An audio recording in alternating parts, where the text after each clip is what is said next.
Nothing can be more frustrating when you sit down to watch one of your favorite programs on Peacock TV and you run into issues streaming it.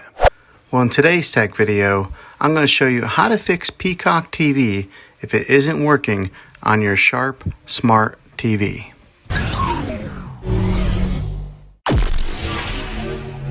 I'm going to show you a few really simple ways to try and solve your problem and get it back up and running again. The first one is the easiest one to try, and that is to unplug your TV from the wall outlet and wait 60 seconds.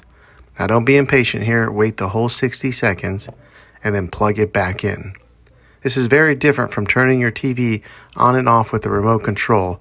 This is what we call a hard reset of your TV, so make sure you try this method. If that doesn't work, then find your router that is giving you your Wi-Fi and unplug the power to that for 60 seconds. Then plug it back in. If that fixes it, great. If not, let's move on to the next method. Try deleting the Peacock TV app on your TV. Go to wherever the apps are located on your system and remove the app altogether. Then reinstall the Peacock TV app again. After you reinstall it, you might have to log back in with all your credentials, but hopefully this worked. If this doesn't work, then I recommend buying an affordable Roku stick or Amazon Fire Stick. Plug that into the back of your TV and use that as your main streaming player, and you'll be able to access Peacock TV that way.